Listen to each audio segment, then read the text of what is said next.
산 피에트로 대성당은 초대 교황인 피에트로의 무덤 위에 세워진 곳입니다.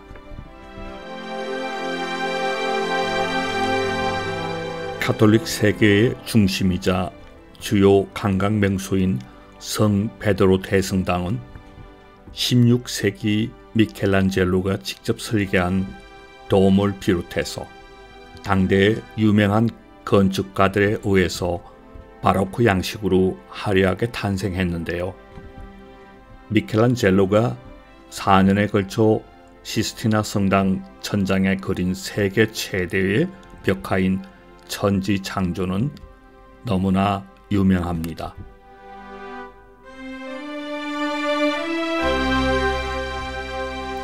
웅장한 돔과 천국의 열쇠를 진 채 모두 다른 포즈를 취하고 광장을 내려다보고 있는 140명의 성인상은 경이로움마저 느껴집니다.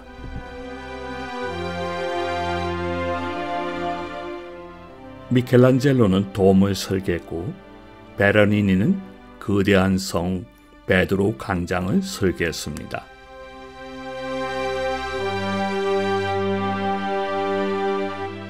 현재 건물의 건축은 1506년부터 유명 예술가들이 단지와 그 주변에서 작업이 시작되어 109년 동안 공사 후 1615년에 완공했습니다.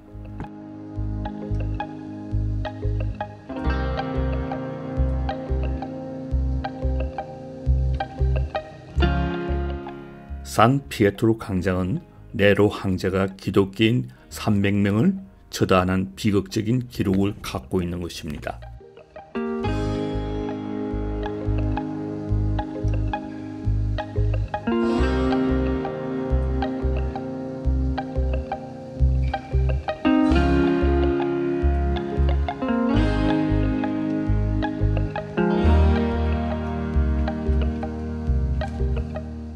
산탄젤로 성은 바티칸 대성당에서 걸어서 10분 거리에 있습니다.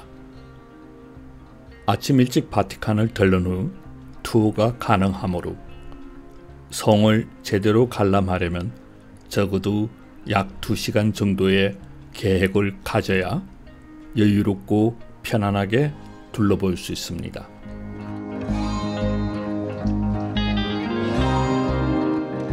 산탄젤로 성은 역사적으로 많은 기록을 갖고 있는 성이기도 합니다.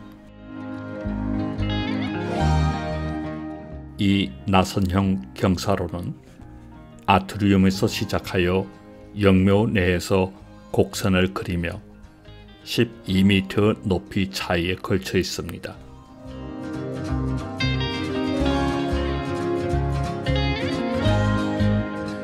천사의 성은 중세 때는 요새로 사용되었으며 교황의 피신처가 되기도 하였습니다. 산탄젤로성 3층에는 역사적인 교황의 아파트, 로마의 탁 트인 전망을 제공하는 테라스와 교황 아파트의 리셉션 공간으로 사용되었던 천사의 안뜰이 있습니다. 직사각형 모양의 안뜰은 북쪽에서 남쪽으로 뻗어 있으며 교황의 아파트와 접해 있으며 안뜰 중앙에는 거룩한 대천사 미카엘의 동상이 있습니다. 산탄젤로 성은 광대한 외부 공간과 티베르 강을 건너 성과 로마 중심부를 연결하는 보행자 다리인 아름다운 산탄젤로 다리와 연결되어 있습니다. 바티칸이 방어가 어려워지자 산탄젤로 성은 1722년에 터널로 바티칸과 연결되는 통로인 파세토 디 보르고를 만들었습니다. 이로써 이 성은 교황처의 피난처와 보물의 보관소 역할을 하게 되었으며 바티칸과 성 베드로 대성당에 대한 공격이 있을 경우 귀중한 교회 소유물을 보호하기 위한 방어 수단으로 이 터널을 만들었습니다.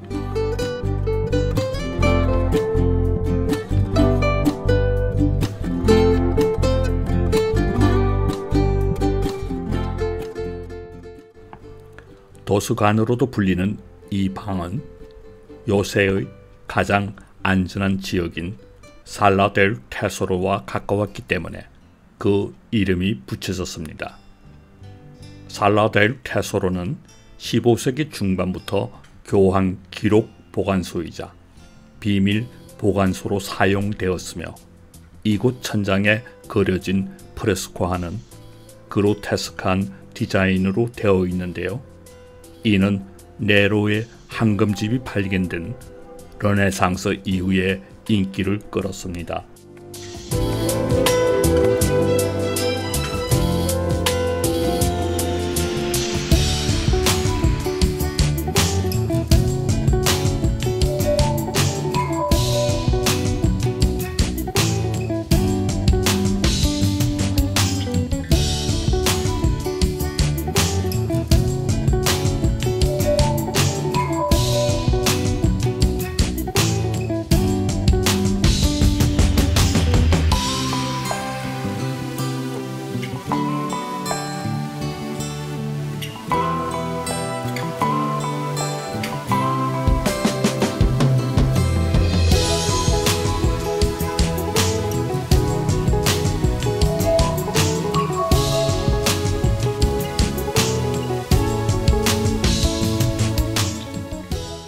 산탄젤로 성의 정상까지 올라가는 계단은 270계단으로 그리 많지 않으며 올라가는 동안 많은 관람거리가 있어 지루하지가 않습니다.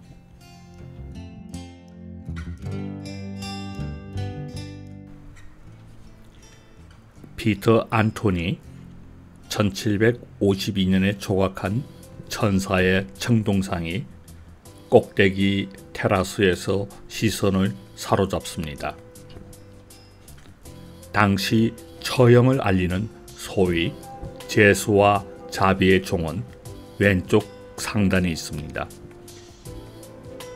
산탄젤로 성 테라스는 부치니의 마지막 작품 오페라 토스카 중에서 주인공 카바라도시와 토스카가 비극적인 최후를 맞는 산막의 감옥 무대가 바로 이곳인데요. 애인의 죽음을 목격한 주인공은 건물에 목을 메어 자살합니다.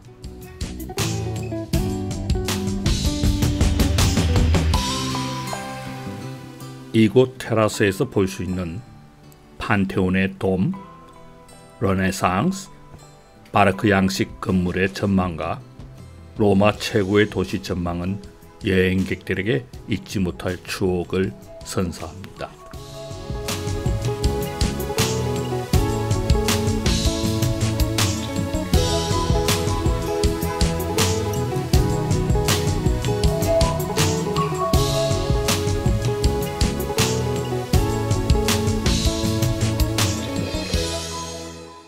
교황 바오로 3세의 아파트 접대 공간이자 거실 역할을 하는 파울리나 룸은 1545년에서 1547년 사이에 장식한 객실입니다.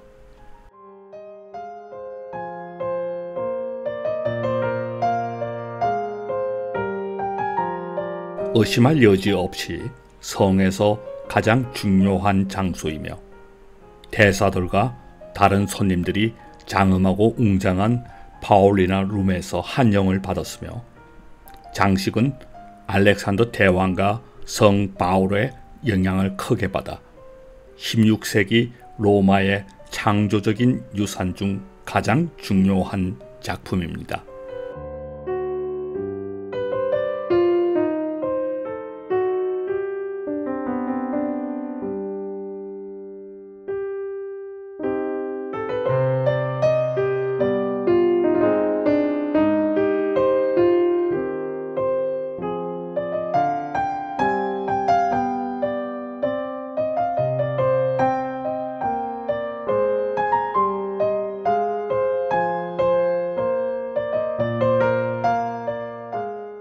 대부분의 요새는 교황 알렉산더 6세 치하에서 완성되었지만 내부 장식은 미켈란젤로에게 내부 안뜰의 정원 디자인을 의뢰한 레오 10세를 포함 후기 교황 치하에서도 계속되었습니다.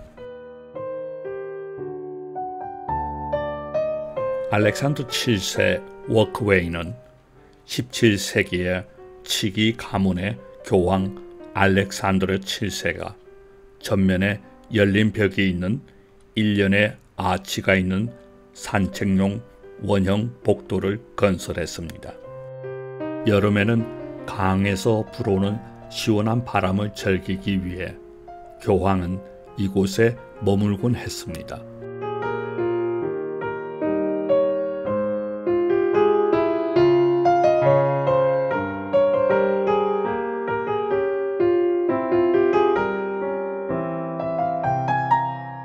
산탄젤로 성은 역사적으로 많은 기록을 갖고 있는 성이기도 합니다. 한때 교황들의 휴양지이기도 했지만 도피처였고 황제들이 잠들어 있는 묘이기도 하며 지하 감옥에서 희생된 수많은 사람들의 원혼들이 함께하는 곳입니다.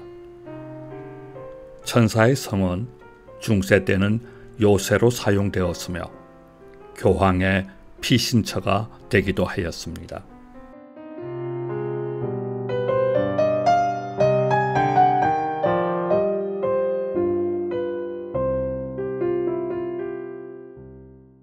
원통형으로 생긴 이 건물은 원래 135년 하드리아누스 황제의 묘로 사용하기 위해 지었으나 그러나 영묘로서는 60년밖에 사용하지 못했습니다.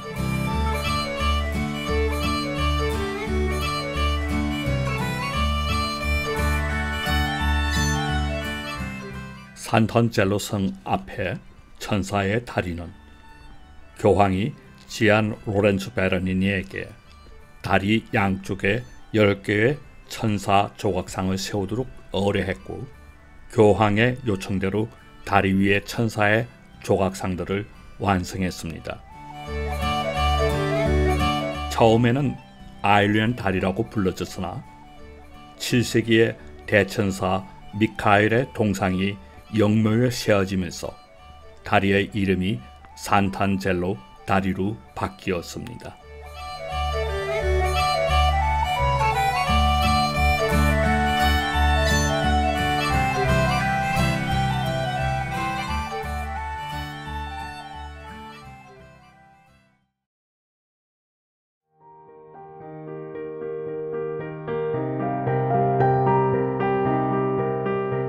로마에서 가장 잘 보존된 고대 로마 기념물 판테온은 하루 평균 방문자 수만 3만 명에 달합니다. 매년 700만 명의 방문객을 맞이하는 최고의 명소 중 하나이며 로마를 방문하는 여행객이라면 반드시 방문하는 곳입니다. 판테온 건물은 페디먼트 아래로 큰 하강암 코린테스 기둥이 14개가 있는 현관을 제외하고는 둥글게 설계되어 있습니다. 건물은 원래 계단을 통해 접근되어 있었지만 나중에 건설되면서 현관으로 이어지는 지면의 높이가 높아져서 계단이 제거되었습니다. 판테온은 건설 이후 지속적으로 사용되어 왔기 때문에 모든 고대 로마 건물 중에서 가장 잘 보존된 건물 중 하나로 남습니다. 흙과 돌만으로 만든 가장 잘 보존된 로마 건물 중 하나인 판테온은 그리스어로 모든 신들이란 뜻을 가졌으며 기원전 27년 아그리파가 올림포스의 신들에게 제사를 지내기 위해 처음 세운 로마의 신전입니다.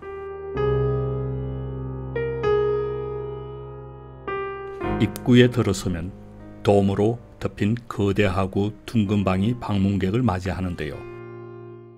2000년이나 지났지만 이 고대 사원은 매우 잘 보존되어 있어 문을 넘어서는 순간 눈앞에 펼쳐진 고대의 찬란한 유물 앞에 서 있는 나는 탄식이 절로 흘러나옵니다.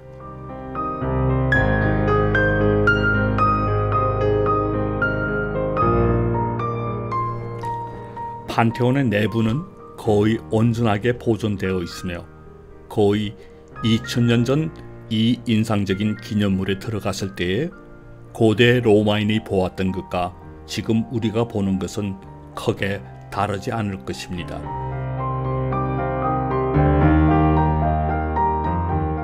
판테온의 인테리어는 로마 시대 공학 기술이 얼마나 위대했는지를 잘 보여줍니다.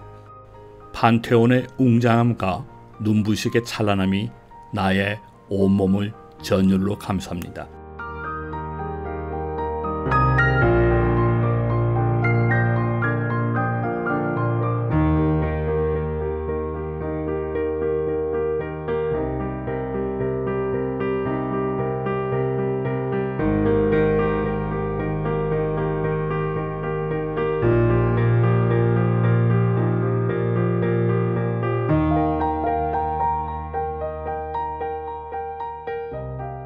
판테온의 높이와 내부 원의 직경은 43m로 동일합니다.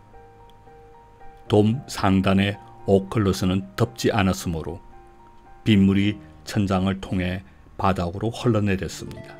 이 때문에 내부 바닥에는 배수구를 설치하고 물의 유출을 촉진하기 위해 약 30cm 정도의 경사를 갖도록 시공했습니다.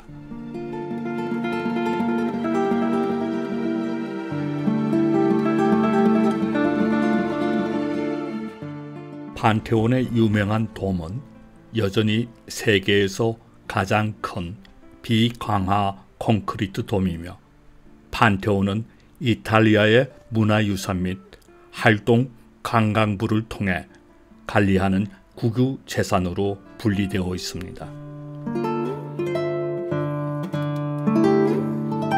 도시 역사 중심지의 고대 로마 대부분은 폐허가 흩어져 있는 대규모 고고학 유적지와 비슷하지만 판테온이 2000년이 지난 지금에도 완벽하게 온전하게 남아있고 대리석 조각품, 금속이 약탈되어 표면적인 손상만 입었다는 것은 믿을 수 없는 일입니다.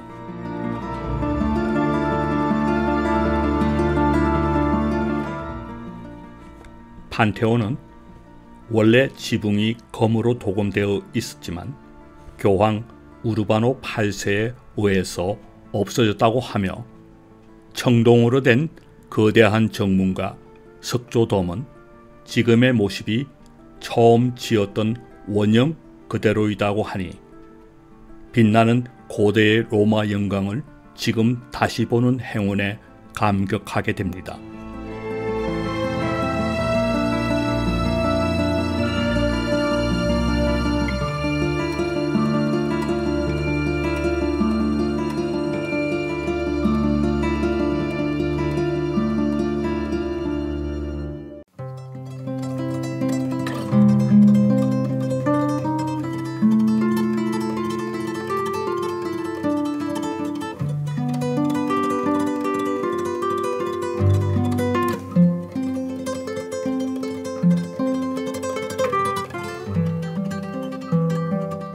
판테온 건축물에서 영감을 얻은 후 만든 유명한 건물들이 있는데요.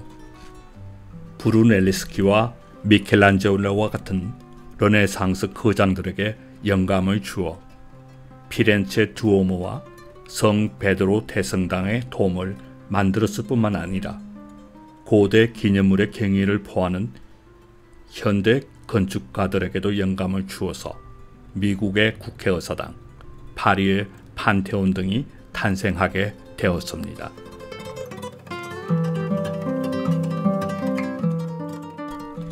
판테온은 여러 중요한 이탈리아인의 묘지이며 르네상스 화가 라파엘로의 무덤이 있는 곳이기도 합니다.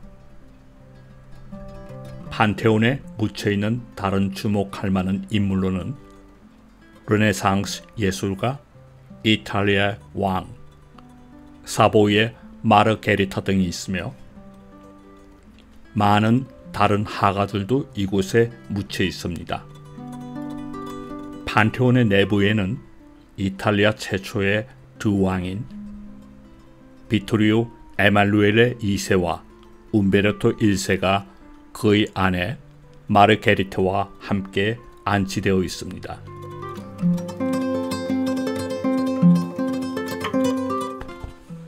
(1520년에) 사망한 라파엘로는 판테온의 연인 마리아 비비에나 옆에 묻혔습니다. 소문에 따르면 그는 항상 그녀와 결혼하려고 했지만 바람을 피우고 있었기 때문에 결혼을 반복적으로 연기했다고 합니다. 결국 그녀는 결혼하기 전에 죽었습니다.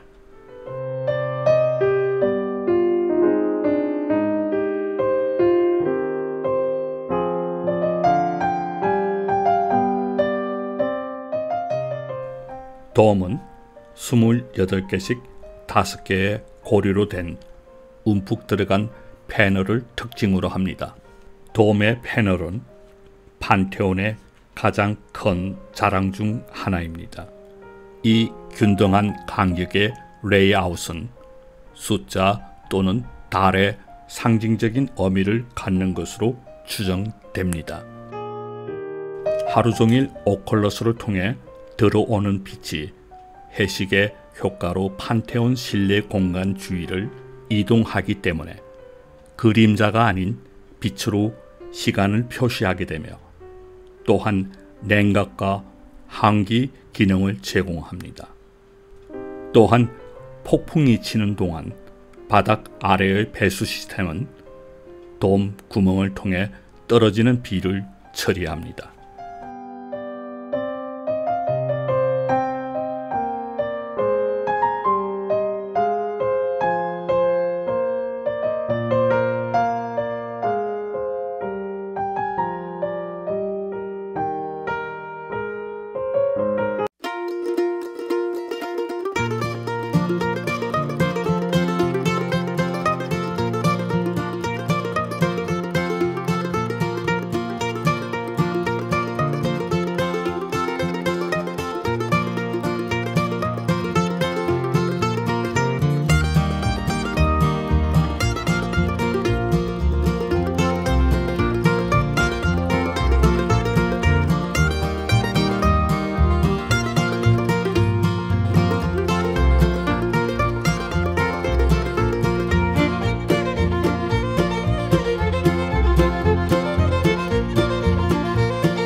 로마 도심의 판테온과 나보나 광장 사이에는 바로크 예술의 진정한 진주인 작은 프랑스 세인트 루이스 교회가 있습니다.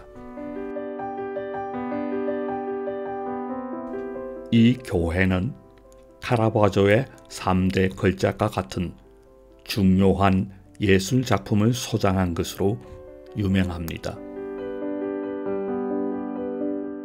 1589년부터 로마에 있는 모든 프랑스인들의 국가 숭배 장소로 자리 잡은 이 교회는 로마 도심 거리를 산책할 때 꼭 들러봐야 할 곳입니다. 이 교회는 1518년에서 1589년 사이에 건축했으며 1518년부터 로마에 증가하는 프랑스 공동체를 환영하기 위해서 지어졌습니다.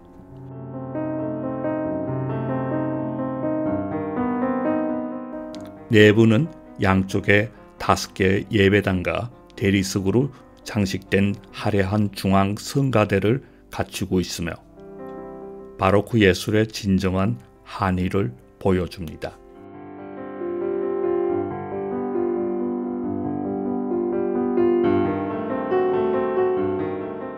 세인트 루이스 교회는 1518년부터 로마에 전가하는 프랑스 공동체를 환영하기 위해서 지어졌습니다.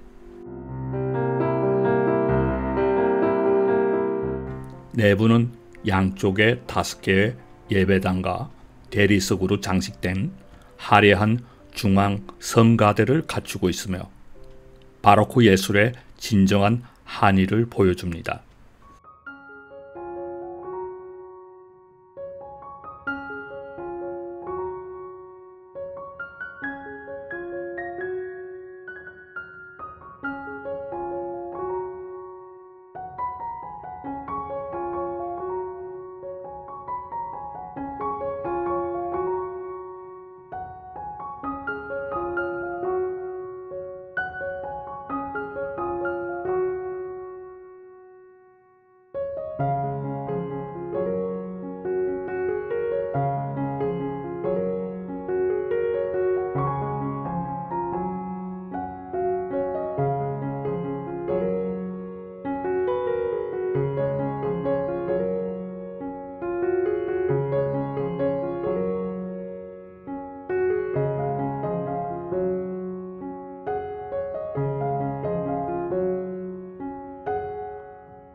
하드리아누스 신전은 2세기의 로마 황제 하드리아누스를 받들어 지어진 신전이며 내부는 비록 화려하지 않지만 정면 현관의 장식은 화려하고 아치의 중앙에는 여신 티케, 문 안쪽에는 양손을 벌린 메두사 조각이 있습니다.